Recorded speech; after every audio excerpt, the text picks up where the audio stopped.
Hey everybody, this is Octavia, and today I wanted to talk a little bit about your productivity edge and how relationships can interact with that edge. So just wanting to define your productivity edge is when you just feel like you are on, you are sharp in your mind, you make the best decisions, you are impressing, influencing your clients, you're leading your team as a visionary, they feel you in your edge and like you're thinking really quickly, you've got really good creativity, innovative solutions going on.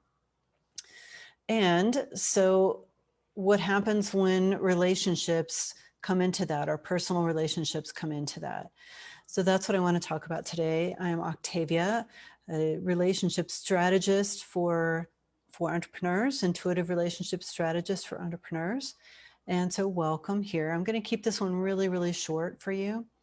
So when we have an impact such as a loss of a relationship, or a relationship is under some type of stress or strain, oh my gosh, oftentimes there can be like a stress cortisol, like, push through, clarifying. Most of the time when we have relationship stress, we find ourselves like distracted, and it really cuts into our productivity. So today I want to talk about the specific aspect that can happen when we have a relationship loss. So this could be like the really big loss of somebody moving out of their life and not being alive anymore, like a grief kind of loss. It could be the loss of a relationship that really meant a lot, that lasted a long time, or a short-term relationship. It could also be a relationship that's just having some stress and there's a thought process going on. So what does all of this do to your productive edge?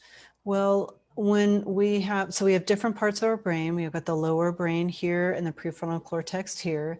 When we're having these kinds of heavy emotions like sadness, we can have like an energy dropout, an energy drain, and it can kind of sneak up on us. Like that you've got a situation going on, that you're grieving, that you have some kind of loss. And then you have these great moments where everything just seems normal. And then all of a sudden your energy just kind of like drains out of you. That's a clear indication that you're having some emotional processing, because emotional processing takes energy. So this sadness will lead to some emotional energy dropouts. You might even feel it physically. And when you have your edge, so I'm contrasting here, right? That's kind of the one end of the spectrum where you feel heavy. The loss is creating a heaviness. It's pulling energy and resources away from things that you normally have access to. And so the edge is where you're at peak performance. You've got all of yourself in play. Every part of your mind is on fire, you're activated, and you have access to all of your resources. So I labeled this program Productivity Edge and Relationships, because when there's something going on in our relationships, especially something that's making us sad or experiencing grief or loss, it's going to be hard for us to access that edge. And also, like, there's two aspects. So that was kind of like the modern neuroscience angle on things. The loss will kind of bring you into a stressful part of your brain, which makes it harder for you to access the more lively, happier, innovative, creative part of your brain. That's part of your edge, right? Your competitive edge, your intellectual edge, your wit, your smarts, your savvy, like all of that. The ancient neuroscience read on this is the sadness and the energy dropouts, the current situation that you're experiencing may very well relate in your subconscious, in another part of your personal, your humanity, might relate to something from a past situation, another type of loss.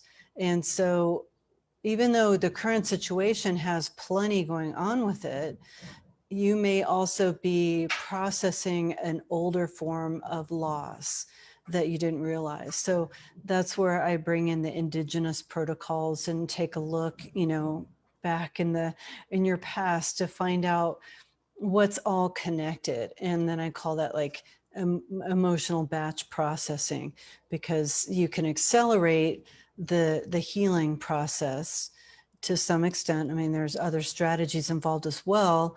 You can accelerate your recovery from these kinds of difficult situations by emotional batch processing. So that's all I have today. Don't expect yourself to have that intense edge that you love so much about yourself if you're going through something difficult like relationship stress, especially a type of sadness from a breakup or a loss, or stress in the relationship. But change, even in a current relationship, could cause the same type of, a sense of loss just because there's a change that happened. All right. Well, I want to say thank you so much for being here with me today. It's been a total pleasure. I'm Octavia, and I look forward to connecting with you again soon.